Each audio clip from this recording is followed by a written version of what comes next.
Yo, what's going on everybody? It's your boy Potential Unleashed. We are back with another video, One Piece chapter 1058. It is titled New Emperor. Let's talk about it. So the cover page, it is Caesar Clown talking to German 66 as he wants them to allow him to accompany them on the voyage. Makes sense. He did allow them to escape, messing with Katakuri, messing with Oven.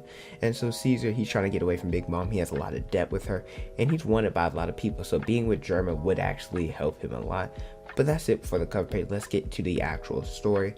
We start with Nami. She has Luffy locked up in a cage. She beat him up because Luffy did that stunt and making them go down the waterfall. Nami's like, yo, right, I get that you're the captain, but you could have put the crew in danger. And Jinbei's like, yo, Nami, relax, nobody's hurt. And Nami looks at Jinbei and she's like, I know you didn't just say that. And Jinbei shook where everybody's like, yo, don't get in Nami's way when she's mad, right? It happens, you know, Luffy getting beat up. This is such nostalgic. We haven't seen the crew interact with this in a minute. And we also get new epithets, new bounties, and new character interaction. So I'm pretty happy about that. They talk about how Luffy, him being the Emperor of the Sea with 5,600 subordinates and his 9 commanders. So everybody on this crew is now considered a commander, and they got new bounty upgrades where I am going to glance over it in this video, give my initial thoughts, and probably because my Wi-Fi was out for like 3 days, so probably maybe either Saturday or Sunday I'm going to upload, probably Sunday I'm going to upload a video giving my thoughts about all the bounties, because we didn't just get Straw Hat bounties in this video. We also got some more we're going to talk about a little bit later. And in terms of bounties, I guess you could say the predictions that a lot of people had, including myself, I never uploaded it, but I thought about it and they were actually mostly correct. Chopper, his bounty went up to 1,000. Nami, hers went up by 300 million, so she's at 366 million. Brooks at 383 million. Frankie's at 394 million. I find it funny because his picture is one of the only ones we see, and it's of the Thousand Sunny. It's not him. Frankie gets a little bit of gags too.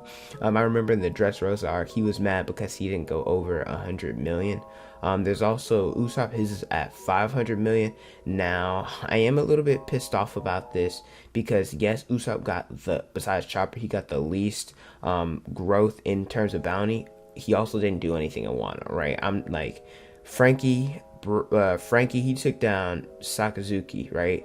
Not Sakashi, right? And so he was the only person out of these 4 that I listed, or I might have listed 5, these 4 that actually took down somebody important that had a big bounty. And granted, I know bounties does not equal strength, but at the same time, Frankie was the only one out of these people who properly deserved his bounty raise.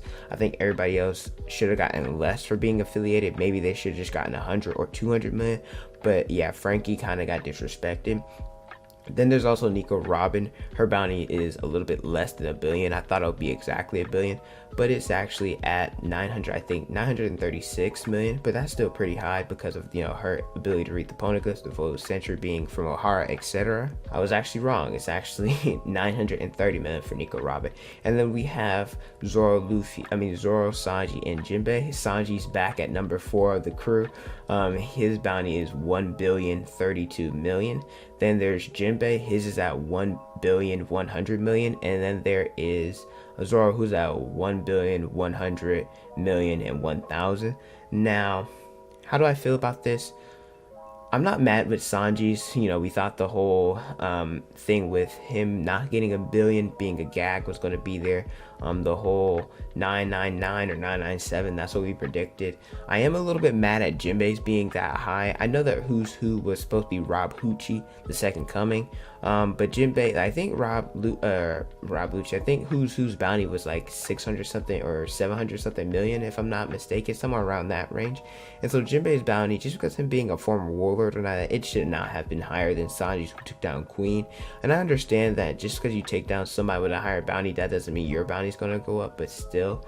And then there's Zoro. I feel like Zoro's bounty should be higher, much higher than Jinbei's and Sanji. I'm not saying it has to be like 1.7 because of like the other commanders. His bounty is higher than that of Katakuri's, but I think Zoro should be around the 1.3 range in my opinion, maybe 1.2. I think he shouldn't just be barely over Jinbei. I think he should be like considerably higher than him. Then we cut to Buggy and Cross Gills with Mihawk and Crocodile, where they beat up Buggy, right? Because we all know that Cross Gills is the organization for them that hunt Marines. And so Zoro and Luffy was like, yo, Buggy's an idiot. There's no way he's actually an emperor. And so we actually figure out what happened. Basically, Buggy and his men, they worship him so much that they ended up putting him in the front of the Cross Gills page instead of Mihawk and Crocodile, where Crocodile, he teams up with Mihawk. He's like, yo, are you tired of being pursued, and team up with me? And apparently Mihawk's name before he was the world's greatest swordsman was Marine Hunter or something along those lines. I find that cool because Zoro was known as the Pirate Hunter who wants to be the world's strongest swordsman. Also on Zoro's card, his new epithet is Master Swordsman Roanoa Zoro instead of Pirate Hunter. I think that's pretty cool. And so now Mihawk's teaming up with Crocodile. Crocodile, he went to Buggy because Buggy owes him money. And so Buggy was like, yo, we escaped Impel Down together. How about we're friends? And Mihawk's like, well, I cut you some, not Mihawk. Crocodile's like, I cut you some slack. I gave you money and you owe me. And Buggy's like, I could be your slave. Like, you know, what's up? So they end up working under him because, you know, Buggy and how lucky he is with the whole, like how just the gag of how people follow him and they really shouldn't, right? I just think that's funny. Now, I made a video a while ago talking about the Marines, the new bounties of the warlords, and the Marines issued new bounties now. Maybe it's because I didn't know that they were going to do this Cross Gills thing to this extent, but I considerably lowballed everybody, and this just makes me wonder what Boa Hancock's bounty is, because we're probably going to get her potentially in the next chapter. We still got to figure out what's going on with her and Kobe. Everybody else besides Weevil, everybody else was pretty much figured out or handled to some extent. But Crocodile's new bounty is 1,965,000,000. I was like, I literally, when I read it, I said WTF. I'm not even joking with you guys. And then there's Mihawk. Well, he got his bounty because of influence in his Logia Darfur, and Mihawk, his bounty is 3,590,000,000, and it said, and I quote, that his sword skills are greater than that of Shanks. So, you know, the whole Shanks Mihawk debate, Shanks may have better hockey, but in terms of actual swordsmanship, Mihawk is better. And then lastly, I find it funny because Buggy's the new emperor, but Mihawk's bounty is higher than his. Buggy's is 3,189,000,000. I just find it funny. They talk about his influence with getting these two to serve under him, and then the whole Cross Gills thing, the whole him being a part of the Pirates King's crew, having an affiliate with Shanks, etc. Not to mention, I like how Mr. 3 is serving under them, Daz Bones, etc. I think the Cross Gills thing is pretty cool. I can't wait to see, like, because Zoro, his bounty is probably going to surpass Mihawk's whenever it's all said and done. Luffy has the lowest bounty out of all the emperors, well, except for Blackbeard. But Blackbeard's bounty might have gotten up, etc. Then we cut back to the revolutionaries, where everybody's like, yo, we're happy that Sabo's alive and well. However, everything that happened was crazy. Where Dragon, he's like, yo, I understand what Sabo did. However, if he actually did kill Cobra, I won't forgive him.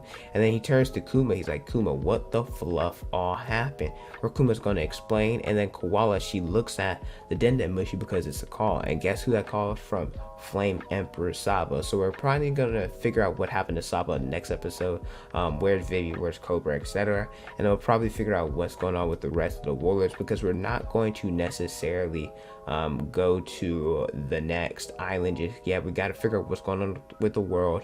We still got to see Blackbeard and other emperors as well, and figure out what else going on. But overall, this was a really good chapter. Like I said, I love the whole Buggy interaction. I love figuring out their new bounties. I am surprised it's very high, especially Crocodile's.